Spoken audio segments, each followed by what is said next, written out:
વંદે ગુજરાત।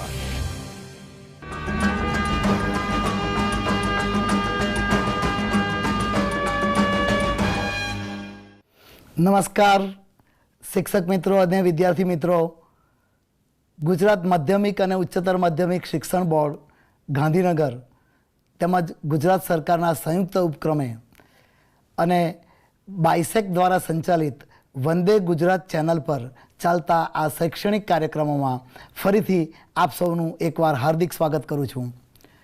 મિત્રો, હું પરિતોષ ભટ્ટ વલસાડની બાયાવાબા હાઈસ્કૂલમાં ઉચ્ચતર માધ્યમિક વિભાગમાં છેલ્લા 33 વર્ષથી ભૌતિક વિજ્ઞાનનો વિષય શીખવી રહ્યો છું અને વિદ્યાર્થી મિત્રો, આ શૈક્ષણિક વર્ગોમાં પણ આપણે અવારનવાર મળવાનું થયું છે। મિત્રો, આ વર્ગોમાં હું ધોરણ 12 વિજ્ઞાન પ્રવાહના પ્રકરણ નંબર 9 કિરણ પ્રકાશશાસ્ત્ર અને પ્રકાશીય ઉપકરણો વિશે ચર્ચા કરી રહ્યો છું। આપણે અગાઉના પ્રકરણોમાં પ્રકાશના પરાવર્તન, વક્રીભવન, વિવિધ ઘટનાઓ, મેઘધનુષ્ય કેવી રીતે રચાય એ, પ્રકિરણની ફિનોમિનન કે જેના દ્વારા આપણે જાણીએ છીએ કે આકાશ બ્લુ રંગનું છે, એ પ્રકિરણની ઘટના જોઈ। ત્યારબાદ પ્રકાશનું વિભાજન જોયું। પ્રકાશના વિભાજન બાદ આપણે મેઘધનુષ્ય કેવી રીતે રચાય એ પણ જોયું। ત્યારબાદ મિત્રો, પ્રકાશીય ઉપકરણોમાં આપણે વાત કરી સાદું માઇક્રોસ્કોપ અને સંયુક્ત માઇક્રોસ્કોપની। વિદ્યાર્થી મિત્રો, લાસ્ટ ટાઈમ આપણે ટેલિસ્કોપ વિશે ચર્ચા કરતા હતા। એ ટેલિસ્કોપ વિશે થોડી એકદમ ટૂંકમાં આપણે ચર્ચા કરી હતી। આજે આપણે ટેલિસ્કોપની વિસ્તૃત ચર્ચા કરી એની મોટવણીનું સૂત્ર મેળવીશું અને ત્યારબાદ ક્રેસેગિન ટેલિસ્કોપ વિશે ચર્ચા કરીશું અને પછી જો સમય રહેશે તો આપણે કેટલાક સૈદ્ધાંતિક દાખલાઓ પણ આજે શરૂઆત કરીશું। તો વિદ્યાર્થી મિત્રો, આપણે ફરીથી જોઈ લઈએ ટેલિસ્કોપ। અગાઉ કહ્યું હતું એ મુજબ ટેલિસ્કોપનું મુખ્ય કાર્ય છે દૂરની વસ્તુનું સ્પષ્ટ પ્રતિબિંબ મેળવવાનું। ટેલિસ્કોપના કિસ્સામાં પ્રતિબિંબની મોટવણી અગત્યની નથી। ટેલિસ્કોપ માટે અગત્યનું છે કે દૂરની વસ્તુઓનું સ્પષ્ટ પ્રતિબિંબ આપે અથવા નજીક રહેલી દૂરની વસ્તુઓના સ્પષ્ટ અલગ અલગ પ્રતિબિંબ આપે। આપણે એ મુજબ ટેલિસ્કોપમાં પણ 2 લેન્સ હોય છે, ઓબ્જેક્ટિવ લેન્સ અને આઈ લેન્સ। દૂરથી આવતા સમાંતર કિરણો ઓબ્જેક્ટિવ લેન્સના દ્વિતીય મુખ્ય કેન્દ્ર આગળ કેન્દ્રિત થાય છે અને આ પ્રથમ પ્રતિબિંબને જે આઈપીસ માટે વસ્તુ તરીકે વર્તે છે અને અંતિમ પ્રતિબિંબ ખૂબ જ લાંબા અંતરે સૈદ્ધાંતિક રીતે અનંત અંતરે મળે છે। વિદ્યાર્થી મિત્રો, અહીં આપણે લાસ્ટ ટાઈમ 2 એંગલની વાત કરી હતી, ફરીથી એકવાર જોઈ લઈએ। તો અહીં વસ્તુએ ઓબ્જેક્ટિવ લેન્સ સાથે આંતરેલો ખૂણો આલ્ફા છે અને અંતિમ પ્રતિબિંબે આંખ સાથે આંતરેલો ખૂણો બીટા છે। આ બીટા અને આલ્ફાના ગુણોત્તર લઈને આપણે પ્રતિબિંબની મોટવણી આજે ગણીશું। અહીંયા સુધી આપણે લાસ્ટ ટાઈમ જોયું હતું, એકવાર ઝડપથી રિવિઝન કરી દીધું। હવે આજે આપણે પ્રતિબિંબની મોટવણી મેળવીશું। પ્રતિબિંબની મોટવણી ટેલિસ્કોપ વડે રચાતા અંતિમ પ્રતિબિંબની મોટવણી m = બીટા અપોન આલ્ફા। આ બીટા એટલે આપણે કહ્યું એ મુજબ અંતિમ પ્રતિબિંબે આંખ સાથે બનાવેલો ખૂણો, એ શોધવો હોય તો ફરીથી આકૃતિ જોઈ લેવી પડશે। તો જો બીટા શોધવો હોય તો બીટા = h/fe। Beta = h/fe। ખરેખર ટેન્જન્ટ બીટા થાય, ટેન્જન્ટ બીટા = h/fe, પણ બીટા સૂક્ષ્મ હોય તો ટેન્જન્ટ બીટા = બીટા। આમ અહીં આપણે ડાયરેક્ટ લઈ લઈશું કે બીટા = h/fe। એ જ રીતે આપણે આલ્ફા શોધવો હોય તો આલ્ફા = અહીંયા લઈ લઈએ, આ ખૂણો આલ્ફા છે તો આ tangent alpha = h/o OF2. OF2 is FO. આમ tangent alpha is equal to H/FO. પણ ફરીથી આલ્ફા સૂક્ષ્મ અને રેડિયનમાં હોય તો tangent alpha is equal to alpha, માટે alpha is equal to H/FO. આમ અહીંયા આલ્ફાની કિંમત મૂકી દઈએ, alpha is equal to H/FO. આમ H ઉડી જશે અને ટેલિસ્કોપ વડે મળતા પ્રતિબિંબની મોટવણીનું સૂત્ર ખાસ નોંધી લેજો, M is equal two FO/FE. આ FO છેદમાં છે એ છેદના છેદમાં છે એટલે અંશમાં આવશે અને FE નીચે આવશે. આમ M is equal two FO/FE. આ સૂત્ર દર્શાવે છે કે જો આપણે મોટવણી વધારે જોઈતી હોય તો FO વધારે લેવું જોઈએ તેમજ FE ઓછું લેવું જોઈએ. આમ ટેલિસ્કોપમાં ઓબ્જેક્ટિવ લેન્સની કેન્દ્ર લંબાઈ વધારે હોય છે જ્યારે આઈપીસની કેન્દ્ર લંબાઈ ઓછી હોય છે. અહીં ખાસ પૂછી શકાય એવું ઓબ્જેક્ટિવ કે આ બંને લેન્સની કેન્દ્ર લંબાઈના સરવાળાને ટેલિસ્કોપની ટ્યુબલેન્થ કહે છે. આમ ટેલિસ્કોપ માટે ટ્યુબલેન્થ ખૂબ જ મહત્ત્વની બાબત છે. FO વત્તા FE ને ટેલિસ્કોપ માટે ટ્યુબલેન્થ કહે છે. મિત્રો યાદ હોય તો માઇક્રોસ્કોપમાં L હતું, એ L હતું ઓબ્જેક્ટિવ લેન્સના દ્વિતીય મુખ્ય કેન્દ્ર અને આઈપીસના પ્રથમ મુખ્ય કેન્દ્ર વચ્ચેનું અંતર, જ્યારે અહીં ટેલિસ્કોપ માટે FO વત્તા FE ને એની ટેલિસ્કોપની ટ્યુબલેન્થ કહે છે. હવે વ્યવહારમાં જે એસ્ટ્રોનોમિકલ ટેલિસ્કોપ છે, ખગોળીય નિરીક્ષણ માટે જે વપરાય છે, તેવા એસ્ટ્રોનોમિકલ ટેલિસ્કોપ માટે જે ખગોળીય નિરીક્ષણ માટે વપરાય છે તેવા telescope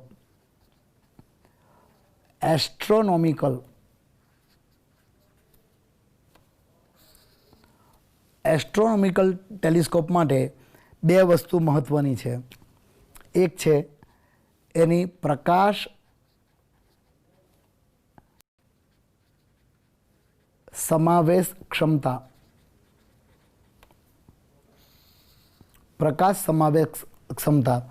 the accommodation of the light. અને બીજું જે અગત્યની બાબત છે એ છે તેનો ડિસ્પર્ઝિવ પાવર, વિભેદન શક્તિ.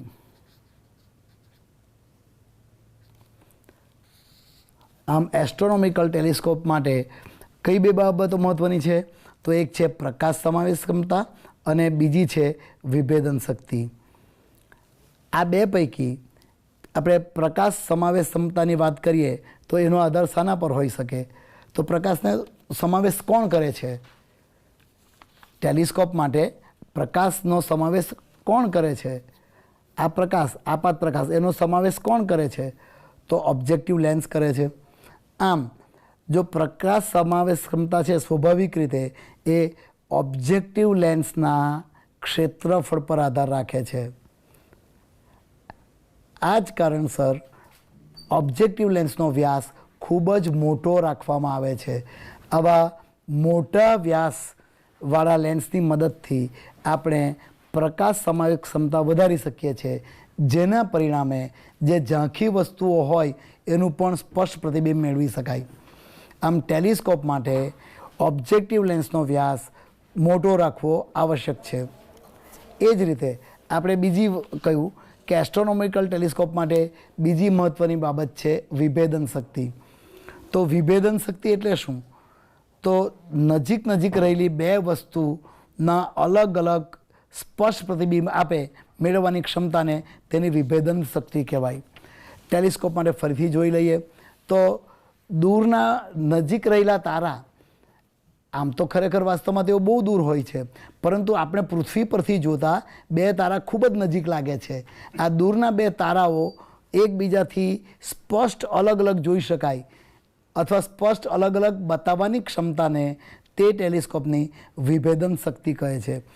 તો આ વિભેદન શક્તિનો આધાર પણ ઓબ્જેક્ટિવ લેન્સના વ્યાસ પર છે. અહીં પણ ઓબ્જેક્ટિવ લેન્સનો વ્યાસ અને ક્ષેત્રફળ જેટલો વધારે તેટલું તેની વિભેદન શક્તિ વધારે. આમ જે એસ્ટ્રોનોમિકલ ટેલિસ્કોપની વાત કરી કે એમાં બે મુખ્ય બાબતો છે, પ્રકાશ સમાવેશ ક્ષમતા અને વિભેદન શક્તિ. આ બંને માટે શું આવ્યું પરિણામ?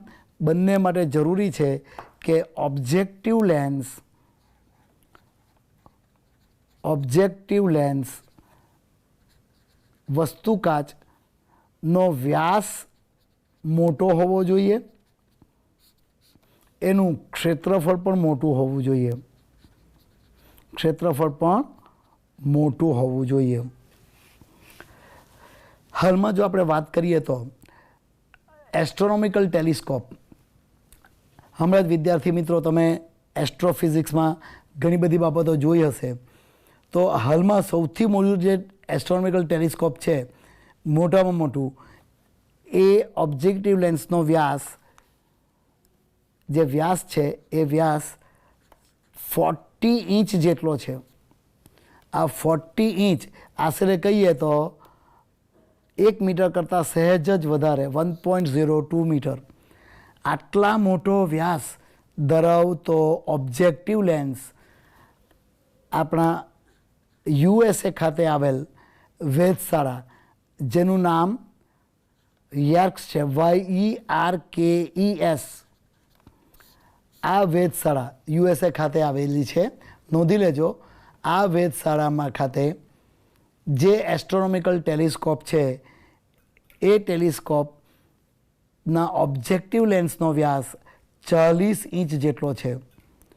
હવે આટલો મોટો ઓબ્જેક્ટિવ લેન્સ હોય, બરાબર, તો પહેલાં તો એને બનાવવો બી મુશ્કેલ છે અને બન્યા પછી એને જાળવી રાખવો, ટકાવવો પણ ખૂબ જ મુશ્કેલ છે.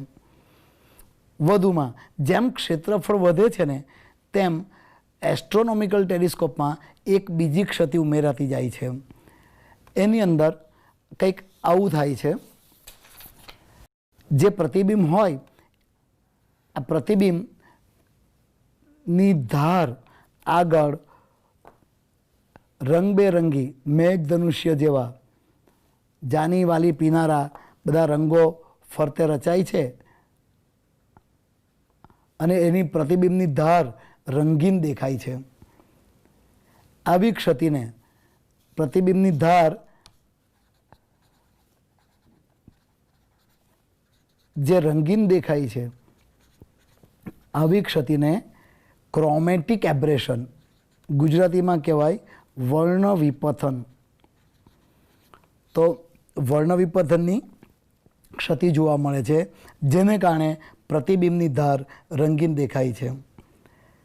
હવે આ તકલીફ તો ખરી જ, પણ ઘણીવાર એક બીજા પ્રકારની ક્ષતિ પણ જોવા મળે છે. આ બીજા પ્રકારની ક્ષતિની અંદર જો કોઈ દૂરની વસ્તુ, દાખલા તરીકે સ્ટાર, તો તેનું એક પ્રતિબિંબ તો મળે જ છે, પરંતુ આ પ્રતિબિંબની ફરતે ધૂંધળું અને વિસ્તરેલું બીજું પ્રતિબિંબ પણ દેખાય છે, જે ઝાંખું હોય, અને કેટલાક કિસ્સાઓમાં એક કરતાં વધારે પ્રતિબિંબ દેખાય છે. આમ ક્રમશઃ તીવ્રતા ઝાંખી જતી હોય છે. આ પ્રકારના વિપથનને કહેવાય છે સ્ફેરિકલ એબ્રેશન, ગોળીય વિપથન. તો બે પ્રકારના ક્ષતિઓ જોવા મળે, ક્રોમેટિક એબ્રેશન, વર્ણ વિપથન, અને ગોળીય વિપથન. આમ ટેલિસ્કોપમાં જો આપણે મોટિવેશન વધારવું હોય તો FO વધારે રાખવું જોઈએ, એની કેન્દ્ર લંબાઈ મોટી રાખવી જોઈએ, વ્યાસ મોટો રાખવો જોઈએ અને ક્ષેત્રફળ વધુ રાખવું જોઈએ. પણ આવા દ્વારા ગોળીય વિપથન અને વર્ણ વિપથન જેવી બે ક્ષતિઓ મળે છે. આ ક્ષતિઓ જો દૂર કરવી હોય તો જે આધુનિક ટેલિસ્કોપો છે એની અંદર લેન્સ વપરાતા નથી. આવા ટેલિસ્કોપની અંદર લેન્સની જગ્યાએ અંતર્ગોળ અરીસાનો ઉપયોગ થાય છે. સ્વાભાવિક છે કે અરીસો પરાવર્તનનું કાર્ય કરે છે. લેન્સમાંથી પારગમન થાય છે, જ્યારે અરીસો પરાવર્તન કરે છે. આથી આંતરગોળ અરીસાઓ વાપરીને જે ટેલિસ્કોપ બનાવવામાં આવ્યું છે એને કહેવાય છે પરાવર્તક ટેલિસ્કોપ. તો પરાવર્તક ટેલિસ્કોપ આધુનિક સમયમાં હવે ઓલ્ડ ટેલિસ્કોપ કે જેની અંદર લેન્સ વપરાતા હતા તેનું સ્થાન લઈ લીધું છે. આ પરાવર્તક ટેલિસ્કોપમાં પણ જે આપણે અરીસો પેરાબોલિક વાપરીએ તો ગોળીય વિપથનની ક્ષતિ નાબૂદ થતી જોવા મળે છે. પરાવર્તક ટેલિસ્કોપમાં ખાસ અગત્યની વાત, પરાવર્તક ટેલિસ્કોપમાં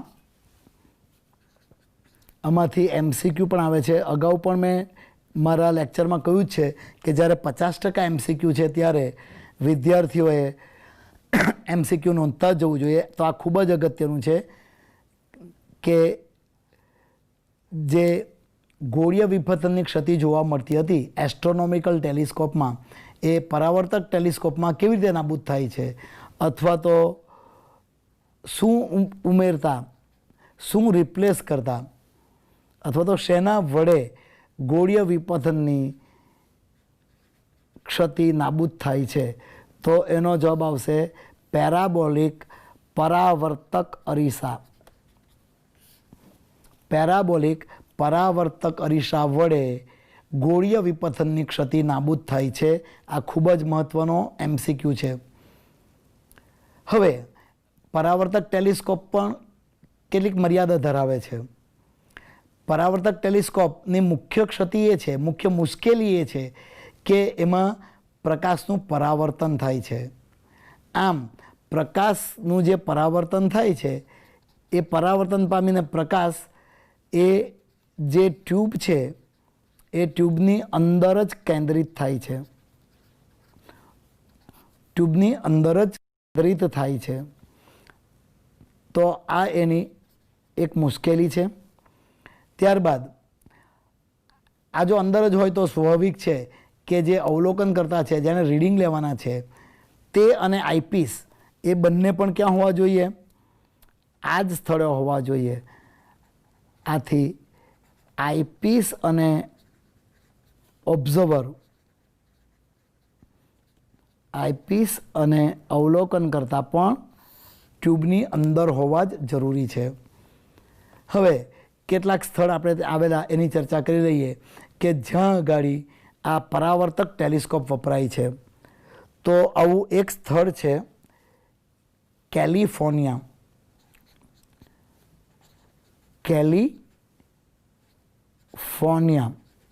તો કેલિફોર્નિયા ખાતે એક ટેલિસ્કોપ આવેલું છે. એ ટેલિસ્કોપનું નામ છે પ્લોમાર, PALOMAR. નોંધી લેશો, પ્લોમાર. તો આ ટેલિસ્કોપ કેલિફોર્નિયા ખાતે આવેલું છે અને એમાં જે ઓબ્જેક્ટિવ લેન્સ છે તેનો વ્યાસ 200 ઇંચ જેટલો છે. અગાઉ જે 40-40 ઇંચ હતો, હવે અહીંયા અરીસા વપરાયા. આ અરીસાનો વ્યાસ 200 ઇંચ જેટલો છે. અને આવી જ એક બીજી રચના જે ક્રેસેગ્રેઇન નામના વૈજ્ઞાનિકે મેળવી હતી પરાવર્તક ટેલિસ્કોપની, પરાવર્તક ટેલિસ્કોપ જે ક્રેસેગ્રેઇન નામના વૈજ્ઞાનિકે મેળવ્યું હતું, એના નામ પરથી એને કેસેગ્રેઇન પરાવર્તક ટેલિસ્કોપ કહે છે. ક્રેસેગ્રેઇન પરાવર્તક ટેલિસ્કોપ. ક્રેસેગ્રેઇન પરાવર્તક ટેલિસ્કોપની આકૃતિ આપણે જોઈ લઈએ. તો આ છે ક્રેસેગ્રેઇન પરાવર્તક ટેલિસ્કોપ.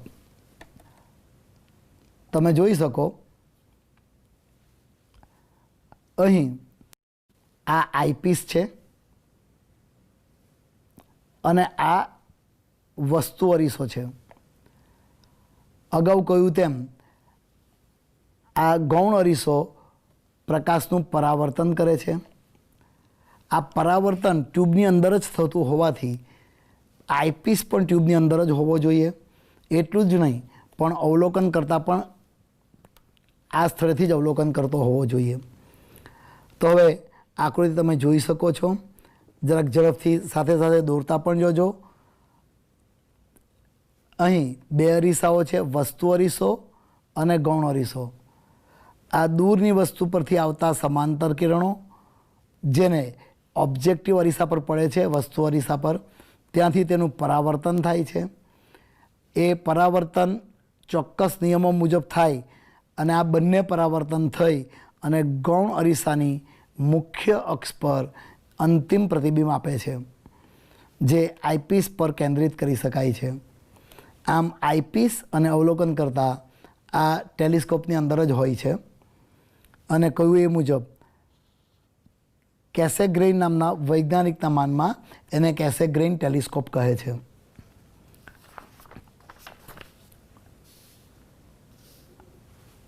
આપણા ઇન્ડિયાની અંદર પણ આવું કેસેગ્રેઇન ટેલિસ્કોપ છે. આપણા ઇન્ડિયામાં પહેલાં જરાક ઝડપથી એકવાર આકૃતિ જોઈ લો ફરીથી. જેને દોરી હોય એ દોરી પણ શકે છે, એટલો પૂરતો સમય અહીંયા રાખી છે.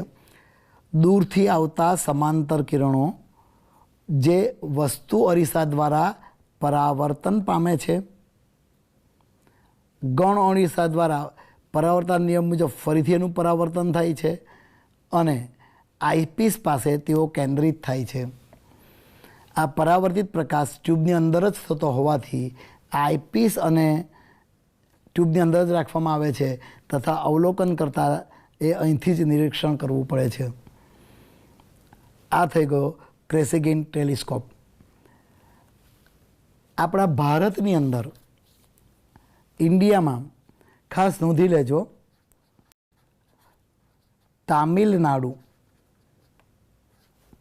તામિલનાડુમાં આવેલ કાવાલુર, તમે સ્ક્રીન પર જોઈ શકો છો, કાવાલુર સ્થળ ખાતે જે આવ્યું છે એ ત્યાં આગળ આવેલ વેધશાળાની અંદર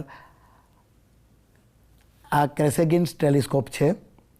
આપણા આ જે ઇન્ડિયામાં કાવાલુર ખાતે જે પરાવર્તક ટેલિસ્કોપ છે એમાં જે પરાવર્તક અરીસો છે, ઓબ્જેક્ટિવ અરીસો છે, તેનો વ્યાસ 2.34 મીટર જેટલો છે.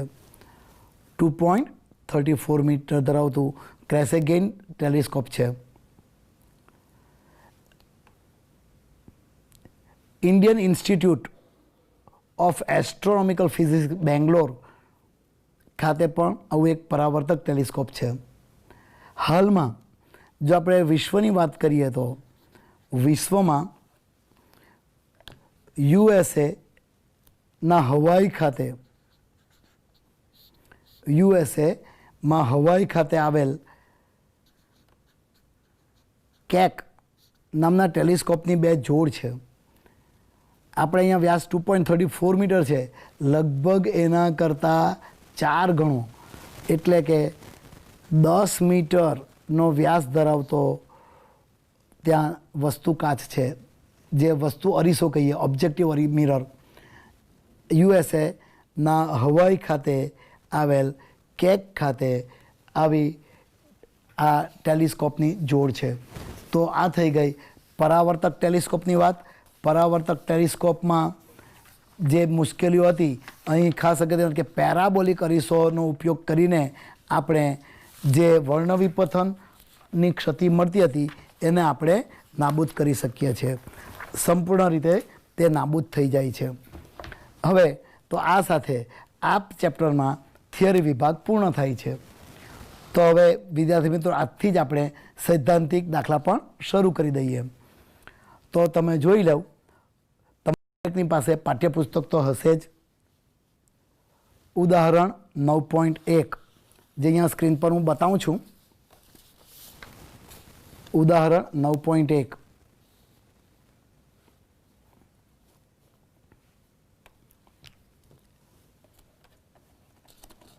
આકૃતિમાં એક અંતર્ગોળ અરીસો દર્શાવ્યો છે.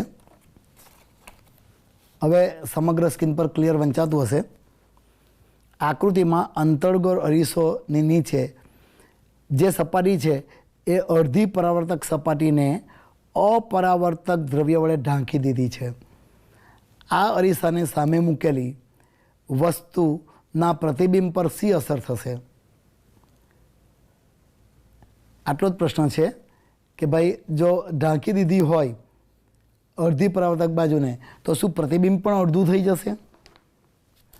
તો વિદ્યાર્થી મિત્રો, અંતર્ગોળ અરીસા વડે ભલે પરાવર્તકતા આપણે અડધી ઢાંકી દીધી છે, પરંતુ અરીસાનો જે બાકીનો અડધો ભાગ છે એ બાકીના અડધા ભાગ દરેક બિંદુ પાસે પરાવર્તનના નિયમો લાગુ પડતા હોવાથી પ્રતિબિંબ સમગ્ર વસ્તુનું જ મળે છે. આથી ક્યારે બી પ્રતિબિંબ અડધું નહીં મળશે. હા, પણ અડધો ઢાંકી દીધું છે, આથી પ્રતિબિંબની તીવ્રતા જરૂર ઘટે છે. અને તીવ્રતા જો અડધું હોય તો અહીંયા કહી શકાય કે અડધો મિરર ઢાંકી દીધો હોય તો તીવ્રતા જરૂરથી ઘટીને અડધી થાય છે. આ તો ઉદાહરણ 9.1. હવે ઉદાહરણ 9.2 જોઈ લઈએ. ઉદાહરણ 9.2. ઉદાહરણ 9.2 અહીંયા સ્ક્રીન પર જોઈ શકાય છે. એક અંતર્ગોળ અરીસાની અક્ષ પર આકૃતિમાં દર્શાવ્યા પ્રમાણે એક મોબાઈલ ફોન મૂક્યો છે. યોગ્ય આકૃતિ દોરી તેનું પ્રતિબિંબ મેળવો. મોટવણી એક સમાન કેમ નથી તે સમજાવો. અને શું પ્રતિબિંબની વિકૃતિ અરીસાની સાપેક્ષે મોબાઈલના સ્થાન પર આધાર રાખે છે? તો અહીં આપણે જોઈ લઈએ. આ આકૃતિ આપેલી જ છે. આ આકૃતિમાં તમે જોઈ શકો છો, આ AB એક મોબાઈલ છે. અહીં એ પરથી આપાત થતું કિરણ અરીસા વડે પરાવર્તન પામીને તેના મુખ્ય કેન્દ્ર કેપિટલ Fમાંથી પસાર થાય છે. એક બીજું કિરણ Fમાંથી પસાર થતું લઈએ તો તેનું પરાવર્તન પામીને તે મુખ્ય અક્ષને સમાંતર થાય છે. આમ એનું પ્રતિબિંબ A' આગળ રચાય છે. આ જ પ્રમાણે બીનું પ્રતિબિંબ B' આગળ રચાય છે. આ પ્રતિબિંબની આકૃતિ આ પ્રમાણે દોરી શકાય. હવે જે AB મોબાઈલ જે અરીસાની સામે મૂક્યો છે, બરાબર, એનો B છેડો વક્રતા કેન્દ્ર C પર છે. આથી તેનું પ્રતિબિંબ ત્યાં જ મળશે. એ ભાગનું પ્રતિબિંબ મેં દર્શાવ્યું એ મુજબ A' પાસે મળશે. આમ પ્રતિબિંબની મોટવણી M = -V/U. M = -V/U. -V/U લઈ અનુસાર બંને ભાગ માટે U અને V બદલાતા સમાન રહેતું નથી. એમાં બીજો સબ ક્વેશ્ચન પૂછ્યો છે આને કે શું પ્રતિબિંબની વિકૃતિ અરીસાની સાપેક્ષે મોબાઈલના સ્થાન પર આધાર રાખે છે? તો હા, આ મોબાઈલના સ્થાન પર આધાર રાખે છે. જો સ્થાન બદલીએ તો વિકૃત પ્રતિબિંબ પણ મળી શકે. હવે જોઈ લઈએ ઉદાહરણ 9.3. ઉદાહરણ 9.3ની રકમ તમને સ્ક્રીન પર દેખાય છે. એક અંતર્ગોળ અરીસાની વક્રતા ત્રિજ્યા 15 સેન્ટીમીટર છે. આ અરીસાની સામે વસ્તુને એક 10 સેન્ટીમીટર અને બે 5 સેન્ટીમીટર દૂર મૂકતા રચાતા પ્રતિબિંબના સ્થાન, પ્રકાર અને મોટવણીના કિસ્સા જણાવો. તો વિદ્યાર્થી મિત્રો, આપણે ઝડપથી આ દાખલા ગણી લઈએ. ઉદાહરણ 9.3. જો ઉદાહરણ 9.3 જોઈએ તો અહીં આપ્યું છે આપણને કેન્દ્ર લંબાઈ F = -R/2.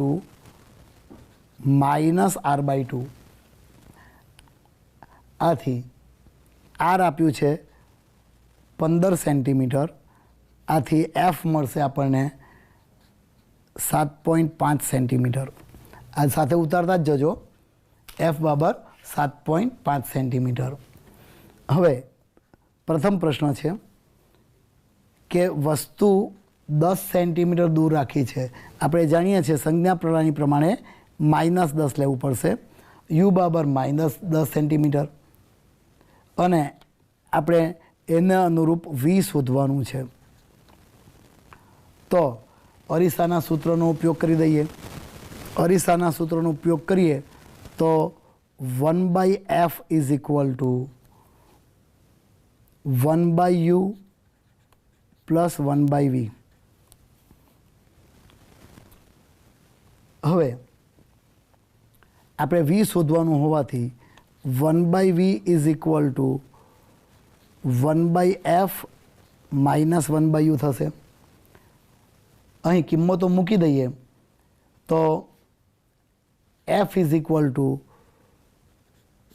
-7.5 અને u ઇઝ ઇક્વલ ટુ -10. સાદુરૂપ આપીને અંતિમ પરિણામ મેળવી શકો. અહીંયા અંતિમ પરિણામ મેળવીએ જે વધારે સાદુરૂપ તમે આપી શકો તો અહીંયા જવાબ આવશે 1/v ઇઝ ઇક્વલ ટુ -1/30. માટે v ઇઝ ઇક્વલ ટુ વ્યસ્ત લો એટલે v is equal two 30 centimetre.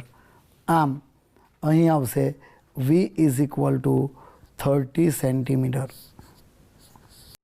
આ જ પ્રમાણે u બરાબર -10ની જગ્યાએ u બરાબર -5 સેન્ટીમીટર કરીને ગણી શકાય.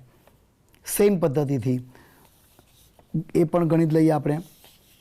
જો u is equal two -5 centimetre તો ફરીથી 1/f is equal two 1/u plus 1/v. therefore 1/v is equal to 1/f minus 1/u. f ની કિંમત મૂકીએ -7.5, u ની કિંમત મૂકીએ -5. અહીં પણ સાદુરૂપ આપો તો સાદુરૂપ આપતા આવશે 1/15.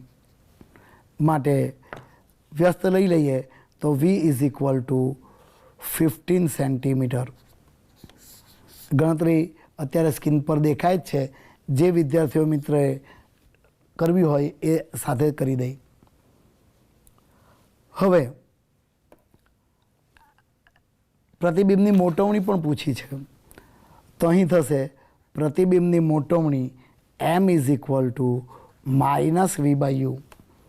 કિંમતો મૂકી દઈએ તો 15/-5. આમ m is equal two 3. m 3 આવ્યું એ શું દર્શાવે છે તો પ્રતિબિંબ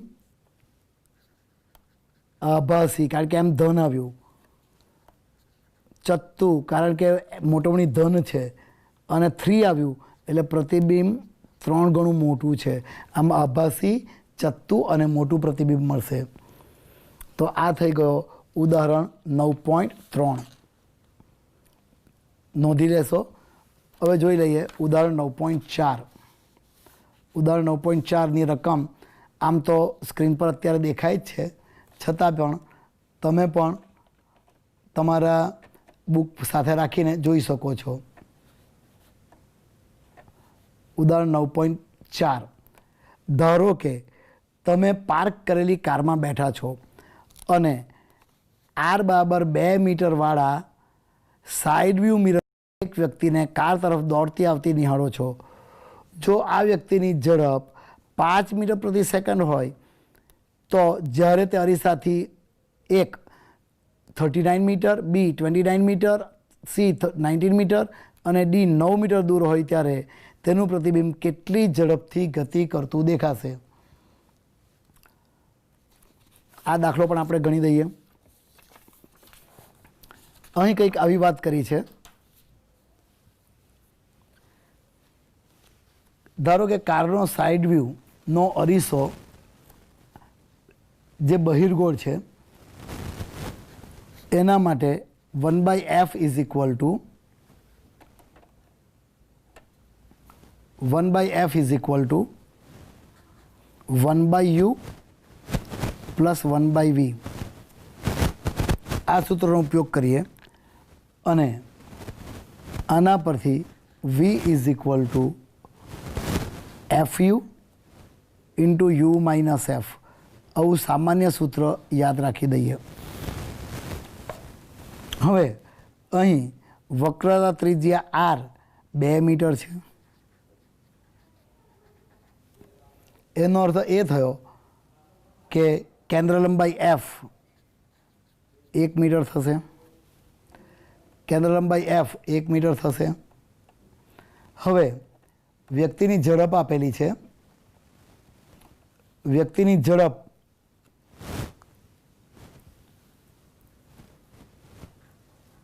એ 5 મીટર પર સેકન્ડ છે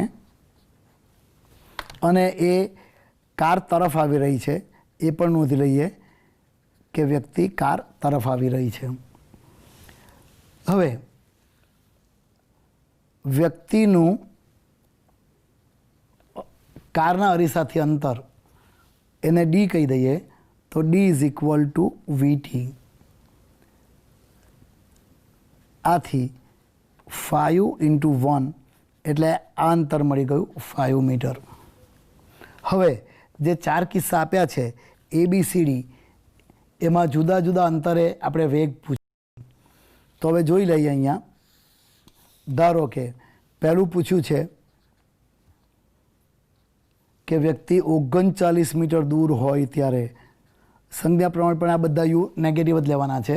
આમ યુ બરાબર -39, યુ બરાબર -39 લઈએ તો V is equal to F × U divided by U - F.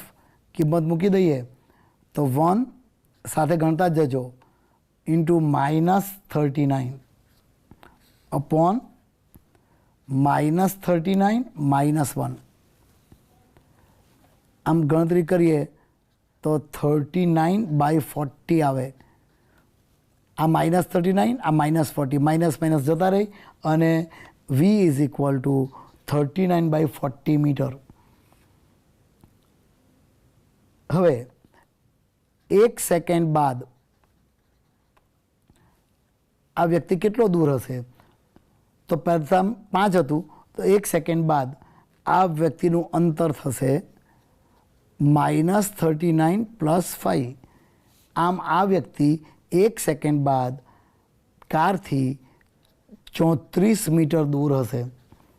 આમ U is equal to -34 metre. આથી જો આપણે સમીકરણમાં કિંમત મૂકી દઈએ આના આ જ સમીકરણમાં V is equal to FU divide by U - F.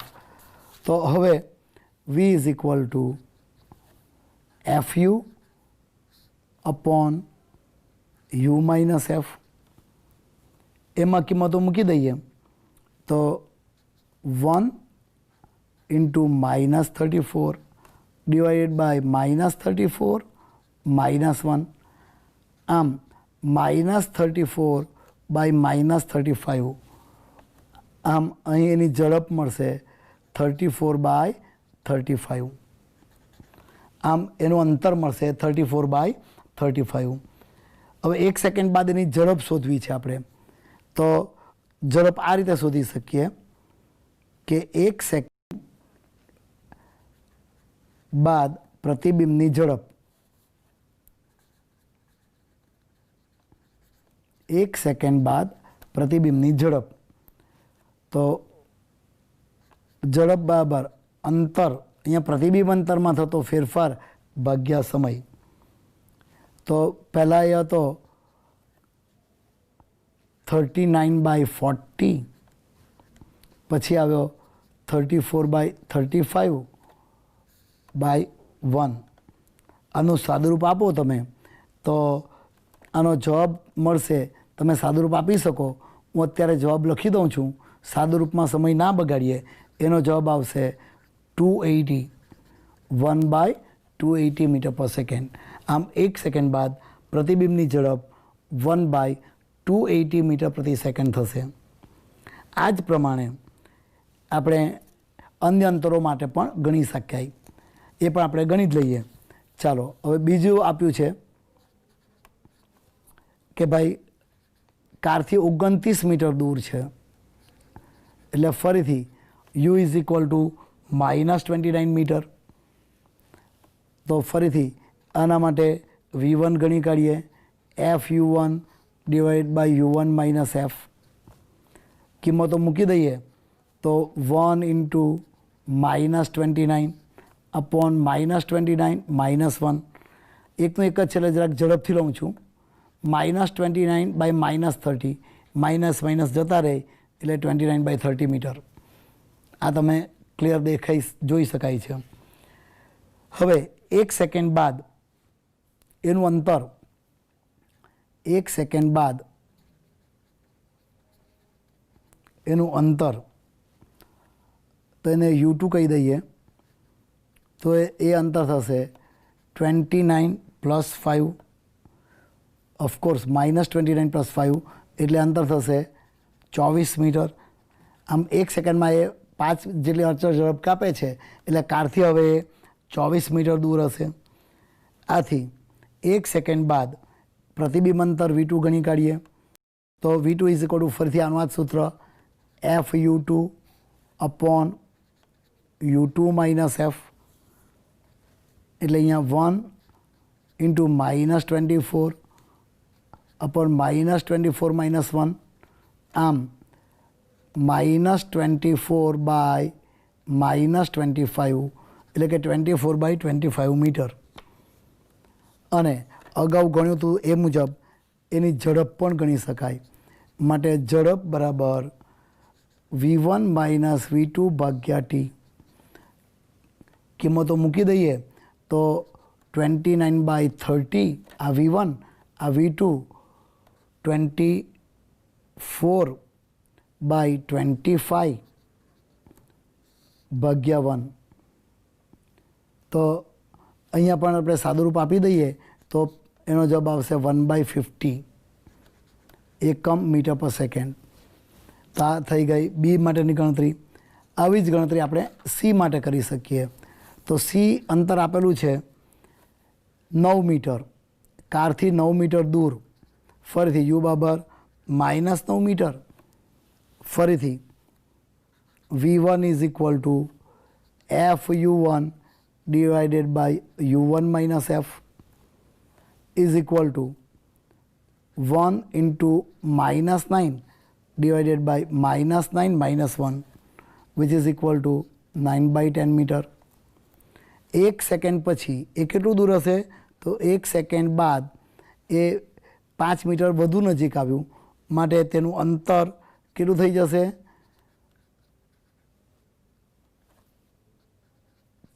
4 metre. 9માંથી 5 જાય એટલે 4 મીટર એ વધારે નજીક આવી ગયું. આમ 1 સેકન્ડ બાદ આપણે V2 શોધી કાઢીએ તો V2 = FU2 / U2 - F કિંમતો મૂકી દે તો 1 × -4 divided by -4 - 1 આમ -4/-5 એટલે 4/5. આથી ઝડપ પણ ગણી કાઢીએ આપણે તો એની ઝડપ થશે V1 - V2 / T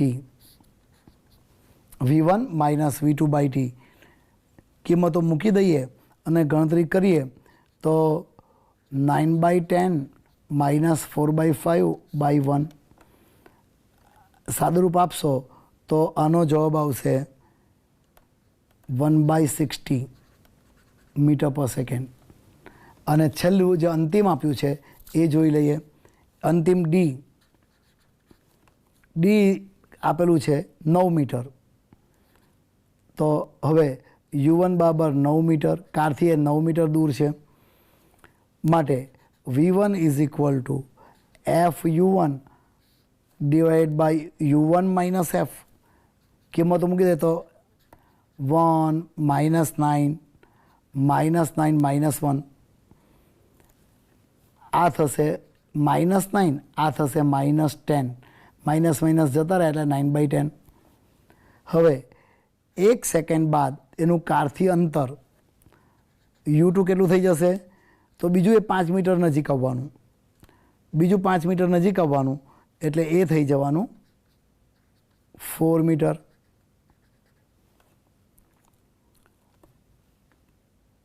of course -4 metre. આના પરથી V2 ગણી કાઢીએ. V2 = FU2 / U2 - F કિંમતો મૂકી દઈએ તો 1 × -4 ડિવાઇડ બાય -4 -1 એટલે આ થશે -4 બાય -5 અર્થાત 4/5. આથી અગાઉની જેમ ઝડપ શોધી કાઢીએ તો ઝડપ is equal two v1 - v2/t. કિંમતો મૂકી દઈએ તો 9/10 -4/5/1 સાદુરૂપ આપી દઈએ તો આનો જવાબ આવશે 1/10 મીટર પર સેકન્ડ. આમ જુદા જુદા અંતરે આપણે અચળ ઝડપથી જો કાર તરફ જે વ્યક્તિ આવે છે તો તેના વેગ શોધી શકીએ.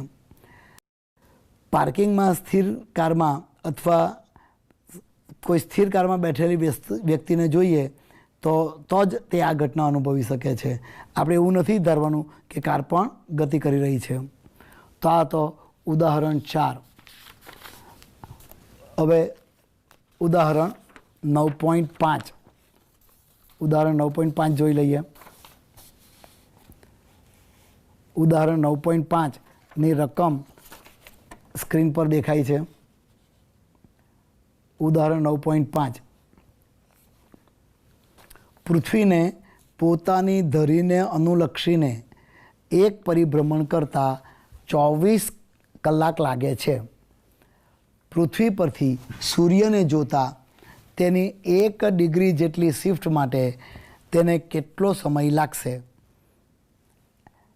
ફરીથી, પૃથ્વીને પોતાની ધરીને લક્ષણ જોતા 1 કલાકમાં 24 કલાક લાગે છે. પૃથ્વી પરથી સૂર્યને જોતા તેની 1 ડિગ્રી જેટલી શિફ્ટ માટે કેટલો સમય લાગશે? તો આનો ઉકેલ આપણે આ રીતે મેળવી શકીએ. અહીં પરિભ્રમણ, એક પરિભ્રમણની વાત કરીએ તો એક સંપૂર્ણ પરિભ્રમણનો અર્થ 360 ડિગ્રી. 1 પરિભ્રમણ ઇઝ ઇક્વલ ટુ 360 ડિગ્રી. હવે 360 ડિગ્રીનું પરિભ્રમણ થતાં કેટલો સમય આપેલો છે? લાગતો સમય 24 કલાક. તો 1 ડિગ્રી જેટલું પરિભ્રમણ થતાં કેટલો સમય લાગશે? આવો ત્રિરાશિ પદ મારી શકો છો તમે સીધું કે એક પરિભ્રમણ એટલે 360 ડિગ્રી. હવે 360 ડિગ્રી પરિભ્રમણ થતાં 24 કલાક લાગે તો 1 ડિગ્રીનું પરિભ્રમણ થતાં કેટલો સમય લાગશે? તો 1 ડિગ્રીના પરિભ્રમણ માટેનો સમય ને ટી કહી દઈએ તો સમય T is equal to 1 × 24 divided by 360. આ મિનિટમાં આવશે, આ કલાકમાં આવશે. જો મિનિટમાં લેવું હોય તો × 60 કરી દેવું જોઈએ. 1 કલાકની 60 મિનિટ તો 24 કલાકની 24 × 60 મિનિટ. કારણ કે કેટલી મિનિટ પૂછેલી છે, સાદું રૂપ આપી દઉં તો આનો જવાબ આવશે 4 મિનિટ. આમ 1 ડિગ્રીનું શિફ્ટ થતાં 4 મિનિટ જેટલો સમય લાગશે. અહીં ખાસ નોંધી લેજો, એક પરિભ્રમણ ને 2π રેડિયન પણ લઈ શકાય ઇઝ ઇક્વલ ટુ 360 ડિગ્રી. આમ 360 ડિગ્રીના પરિભ્રમણ થતાં 24 અવર્સ લાગે તો 1 ડિગ્રીના પરિભ્રમણ થતાં કેટલો સમય લાગશે? તો આ સમય ટી ઇઝ ઇક્વલ ટુ 1 × આ 24 કલાકને અહીંયા આગળ પણ તમે મિનિટમાં ફેરવી શકો × 60 તો આ મિનિટ થઈ જશે. ત્રિરાશિ પદનો ઉપયોગ કરતો સમય બરાબર 1 × 24 × 60 / 360 which is equal two 4 minute. તો આ રીતે આ દાખલો આપણે ગણી શકીએ છીએ. વિદ્યાર્થી મિત્રો, આજે આપણે પ્રકરણ 9ના ઉદાહરણના 1 થી 5 દાખલા જોયા. નેક્સ્ટ એપિસોડની અંદર આપણે વધુ દાખલા ગણીશું. ત્યાં સુધી સૌને નમસ્કાર.